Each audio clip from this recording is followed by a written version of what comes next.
They called it the eighth wonder of the world, a room made entirely of amber, gold, and mirrors, glowing like captured sunlight. And then it vanished. During the last chaotic days of World War II, as bombs fell over Königsberg, the Amber Room was seen one final time, and then lost to history. Some say it was burned to ashes. Others believe it was hidden deep underground, sealed away forever by those who wanted its secret buried with them. For more than 80 years, people have searched. Explorers, historians, even soldiers. Each of them chasing the same legend, a treasure beyond imagination, worth more than $500 million today. But every time someone gets close, something goes wrong.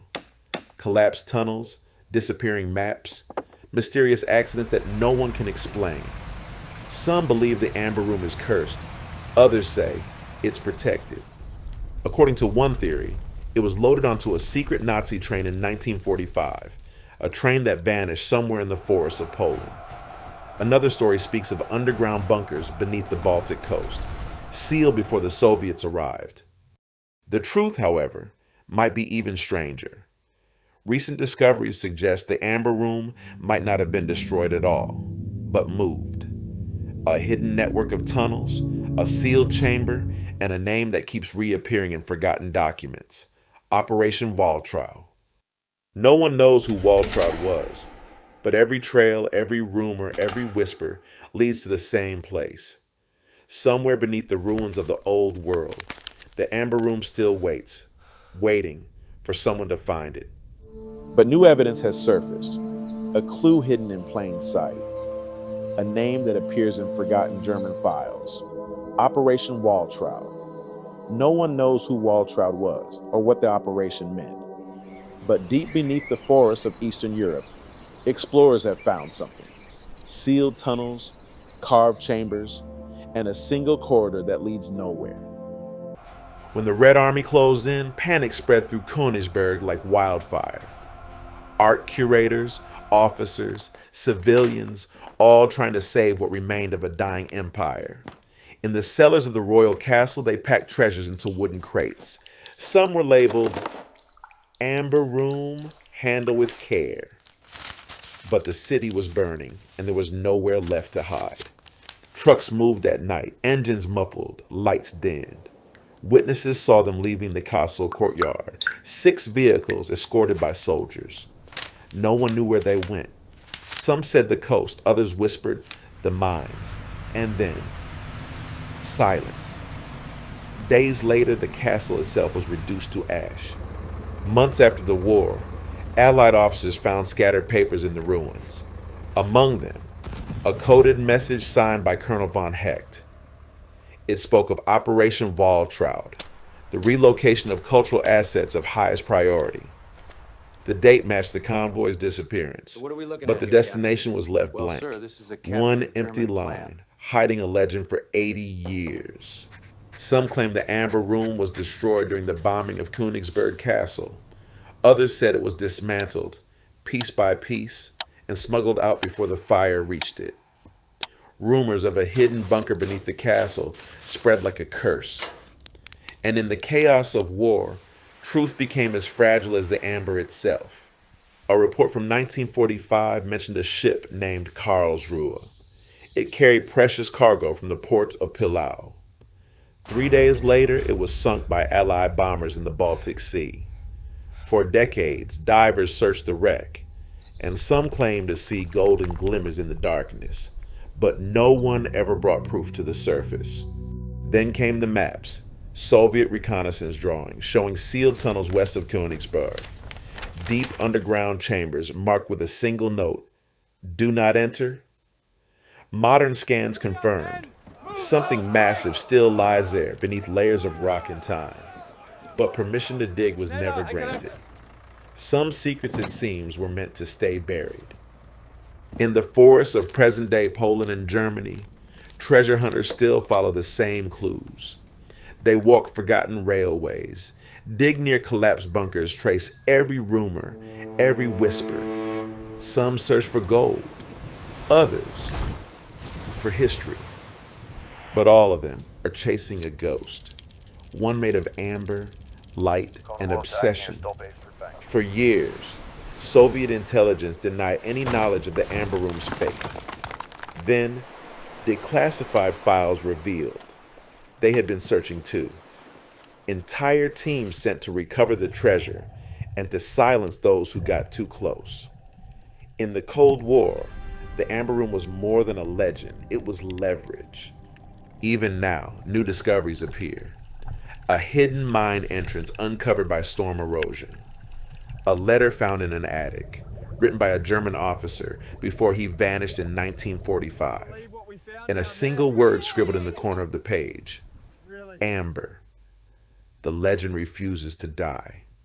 Somewhere beneath the forest, stone meets silence, and beyond that silence, something waits. The search for the Amber Room has never ended, only changed hands. Decades passed. The ruins of Königsberg became Kaliningrad, rebuilt, renamed, and covered in concrete and history. But the legend never died. As the Iron Curtain fell, a new generation of explorers began to emerge.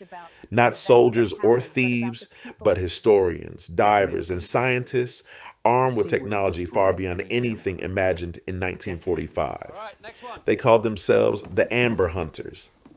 Across Poland and eastern Germany, thick forests hide the labyrinth beneath the earth. Old Nazi tunnels, storage chambers, rail lines sealed since the last days of war. In one forgotten wood near a place once known as Deutsch Eilau, scanners detected a hollow space nearly 40 meters underground, a place untouched for 80 years. Local legends called it the chamber that hums. Those who camped nearby claimed to hear faint metallic echoes from below the soil at night. Today, scientists use ground-penetrating radar, satellite thermal imaging, and magnetic sensors to scan what lies beneath. Every year, new anomalies appear. Perfect rectangles, uniform tunnels, sealed voids where no natural cave should exist. The data suggests construction, purpose, intent. But when teams approach with drills or excavation permits, obstacles rise from nowhere. Land ownership disputes, sudden funding cuts, and sometimes quiet warnings to stop digging. Among these seekers are retired engineers, former soldiers, and even monks, each convinced they know where the Amber Room sleeps. Some chase the treasure for glory, others for redemption. One man said he searched to undo the sin of silence. In taverns and mountain huts, they share maps, faded photographs, fragments of amber said to be from the room itself. No proof, only stories. And yet, the stories keep coming. In 2020, divers returned to the wreck of the Karlsruhe, the ship long believed to have carried the crates. For the first time, cameras captured sealed wooden boxes in her cargo hold. Experts confirmed they were German, 1945. But when attempts were made to recover them, the weather turned, the sea became violent, equipment failed. The divers never reached the hold again. To this day, those boxes remain on the ocean floor. Then a new discovery. In a forgotten Soviet bunker outside Kaliningrad, archivists found microfilm reels labeled simply AR Confidential.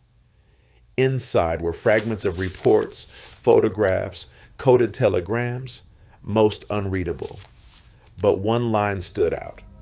Item relocated under Project Nibelung, security level eternal. The location field was burned through, deliberately. Whatever it was, someone wanted it erased from history. Recent explorers inside abandoned German fortifications reported hearing low mechanical hums behind sealed walls, as if a generator still pulsed somewhere beyond the stone. One man claimed he felt warm air escaping from a crack in the tunnel floor, as though something below was alive. Authorities dismissed it as imagination, but those who were there remember the vibration and the silence that followed. So, where is it? Burned, buried, or hidden, waiting to be found? The deeper the world digs, the more the story resists the light. But the Amber Room is not just a relic, it's a mirror, reflecting everything humanity is willing to hide and everything it cannot forget. In the summer of 2022, a small team of independent researchers arrived in northern Poland. Their destination? An unmarked forest between Bartoszyce and the ruin of the old Prussian border. Armed with scanners, ground radars, and a stack of declassified Soviet maps, they believed they had found the entrance to a forgotten tunnel system. Locals had warned them, don't dig there, it's cursed ground. But they came anyway. After 3 days of scanning, the radar revealed a straight corridor, 30 meters long, buried deep below clay and rock. No natural formation could explain it. They began to dig. The deeper they went, the colder the air became. At 12 meters, they found concrete, smooth, man-made, still solid after 8 decades. The entrance was real, a tunnel sealed by time itself. When the first section opened, a wave of air escaped, cold, metallic, with the faint smell of oil and dust. Inside, there were no markings, only silence and drifting water. 80 years, Cables ran along the ceiling, cut clean decades ago. One of the men said it felt like walking into a lung that had stopped breathing. Every sound echoed back too long, as if the tunnel itself was listening. The team collected samples, fragments of wood, scraps of rusted metal, a broken hinge stamped with German letters. KB 1943. Buried beneath layers of mud, they found remnants of old wooden beams. The shape matched transport crates used during the war. Were they part of the shipment? No one could be sure. But one of the beams carried traces of a golden resin. And under the beam, something smooth and translucent like glass, but warm to the touch. Then the ground shifted. A low vibration rolled through the tunnel, followed by the sound of falling rock. The team barely escaped as the rear section caved in. Dust filled the air. When it cleared, the path behind them was gone, sealed once again. They had a single crate fragment, a handful of resin dust, and footage of what they swore was an amber reflection in the dark. It could be a When the team returned to the surface, the GPS logs had vanished from their scanners. All data from the dig was wiped clean. Hard drives corrupted, memory cards unreadable. Every backup gone. Coincidence or something or someone keeping the secret intact. When they returned a week later, the entire site had been filled in with fresh soil. No trace of their work remained. Soon after, they began to receive anonymous messages, emails, unsigned letters, short calls that ended in silence. One note contained only 2 words: stop searching. No threats. No names. Just that. And yet, the team knew. The Amber Room. Someone was watching. Not to steal the treasure, but to make sure it stayed hidden. Weeks later, one of the researchers, a geologist named Marek, reviewed an infrared scan from their last night underground. In the farthest part of the tunnel, beyond the collapse, the image revealed a perfect rectangle, 2 meters wide, surrounded by dense stone, a door, carved not into the rock, but from it. The search was its surface faintly glowed in the thermal image, as if something warm waited behind it. They had proof of a shape that shouldn't exist, a rectangle in living stone, warm behind cold rock. But the tunnel was gone, sealed by collapse and silence. So the team did what all believers do when the earth says no. They went back to the maps. Soviet overlays, German blueprints, post-war cadastral charts that never made sense. Layered together, they formed a spine beneath the forest, a sequence of voids, Chambers linked by straight corridors that obeyed no river, no ridge, no logic of geology. Someone had drawn a city under the trees, and in the center of that city, a blank square. No label, no notes, only absence. Then came another note, no name, no address. 4 words typed on white paper. It is not there. A second line handwritten, almost an afterthought. Not anymore. Whoever sent it knew the maps, or wanted them to move. New scans shifted north, toward a ridge scarred by wartime quarrying. Thermal imaging showed a linear anomaly, colder than the soil by day, warmer by night, like a lung breathing under earth. The ground rang hollow beneath the boots. When they tapped the rock, the echo came back thin and far away. They cut a neat square in the turf, peeled back roots, and met concrete again.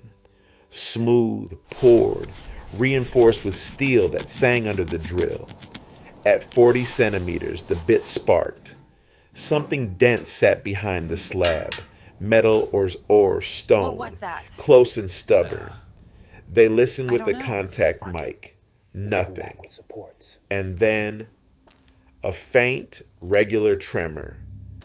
3 beats, a pause, 3 beats again, as if an old machine remembered a rhythm. In a village archive, they found a requisition list dated 1944. Timber, fuel, carbide lamps, and 10 crates of decorative panels. The signature at the bottom was familiar now. Waltraw. Not a person, perhaps. A protocol. A password whispered throughout offices that no longer exist. Waltraw moved things. Waltraw erased them.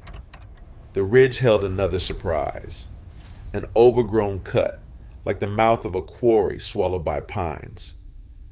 Behind brush and scree lay a face of concrete, dusted lichen. What looked like natural rock from a distance resolved, up close into trowel marks and hairline seams. A wall pretending to be a cliff. Set into it, just above leaf fall. A rectangle a little wider than a door. But with no handle, no hinge, no mark of human touch. As if the door had decided it would not be opened. They cleared the face, brushed away soil, traced edges with chalk. A cavity echoed the chalk tap, dull but deep. Space behind the skin. A magnet clung in places that shouldn't, fell in places it should. Inside, something interrupted the field. No. They filed the paperwork. They waited. And the forest waited with them. That patient silence that belongs to places where men hide their most expensive secrets. When the approval finally came, it carried a single condition: no penetration of structural elements, found a door, which meant and no behind door, it, no something entrance, waiting. no truth, unless they found another way in. They didn't stop. A month later, the same team returned under new permits and different names. The forest had changed. Fresh gravel covered the old trail, and a fence now crossed the clearing where the false wall stood. No one could explain who built it. Officially, the land was public. Unofficially, someone had taken control. When Merrick and his partner approached that night, they saw new cameras fixed to the trees, infrared lenses blinking red in the mist. The air smelled of fuel and wet pine. In the mud near the ridge, boot prints, heavy, recent, military. They weren't the only ones searching. Following a dry stream bed, they reached a small ravine where ground-penetrating radar caught another echo. An empty cavity 15 meters wide, sealed behind stone. When the scanner pulsed, the return wave came back warped, as if it passed through metal and something else. Organic, warm, irregular, like a surface that absorbed sound instead of reflecting it. They dug by hand, working through clay and roots. 2 meters down, the spade struck air. A void lined with smooth concrete and metal rods, a crawl space. Inside, the light caught what looked like old wiring, and then a door of corroded steel, the color of burned amber. Someone had welded it shut from the inside. Under the steel plate, they found inscriptions, a serial number, and beneath it, a symbol. 3 concentric circles carved into the metal, each filled with a faint golden residue. It wasn't paint. It was something melted, something that once shone. Marek whispered, "They found it," and tried to bury it alive. As they prepared to record the site, the wind shifted. Thunder rolled across the forest, though the sky was clear. Static bled into their microphones. The metal beneath their feet trembled slightly, just enough to rattle loose gravel down the slope. And then, as the lightning detector spiked, all the devices went dead. Cameras, lights, everything. Back at camp, they powered the systems again. All files from that night were corrupted. Every frame, white noise, every log, empty. Only one fragment survived, a few seconds of distorted video. A faint golden reflection on wet concrete, shifting like sunlight underwater. 2 days later, local police arrived. Anonymous complaint, illegal excavation. Equipment confiscated, site sealed. The men questioned, released, and warned not to return. But the official report listed nothing found. No coordinates, no images, as if the expedition never existed. Months later, Marek received a package with no sender. Inside, a single fragment of stone and a photo printed on thin paper. A wall, smooth and golden, its surface broken by one empty frame. No caption, no context, just that single image, proof that the story was not over. We'll return And with somewhere, in the silence of old tunnels, dust still moves when no one breathes. The amber room is gone from sight, but not from the earth. Months later, Marek received a package with no sender. Inside, a single fragment of stone and a photo printed on thin paper. A wall, smooth and golden, its surface broken by one empty frame. No caption, no context, just that single image, proof that the story was not over. Further analysis traced the crystal pattern to Königsberg sandstone, the same material used in the foundations of the royal castle, which meant the amber room might not have been moved, but rebuilt, somewhere nearby, somewhere safe. Blueprints from 1943 hinted at protective replicas commissioned under a secret directive from Goering himself. If true, there was never one amber room. There were 2. Researchers now call it the mirror theory. The idea that the original room was dismantled and copied. One version evacuated west, the other entombed beneath the city. A decoy to protect the real treasure from the fire of war. But no one can prove which survived. Maybe both, maybe neither. Or maybe one was never meant to be found at all. Generations have searched for a chamber of light. They've dug through forests, seas, and ruins, chasing gold, but also chasing the idea that something perfect could survive human destruction. The amber room has become more than treasure. It's a reflection of obsession itself. How far we'll go to reclaim beauty we once destroyed. In an old interview from 1959, a German officer whispered one line before his death. It wasn't lost. It was hidden from us all. He refused to say where, but his eyes, when he said it, were full of light, the kind reflected by fire or by something golden behind it. If the amber room still exists, it sleeps beneath layers of history, sealed behind fear, politics, and the earth itself. Waiting for a world patient enough to find it? This is it. Or wise enough to leave it alone? Because some wonders are not meant to be owned, only remembered. Maybe the room never vanished at all. Maybe every time the sun cuts through dust in an abandoned hall or glows against old glass at sunset, a piece of that light returns. The treasure was never the amber or the gold. It was the way it made people look at it, the way it turned greed into faith and curiosity into legend.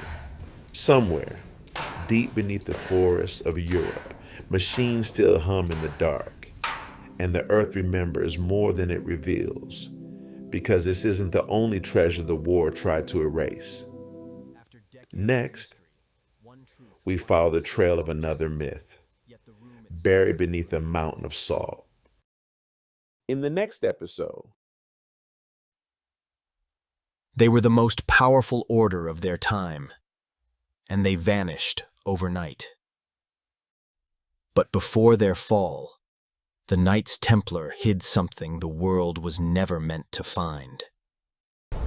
From France to Scotland, from Jerusalem to the New World, the trail remains. Next time, the search begins again.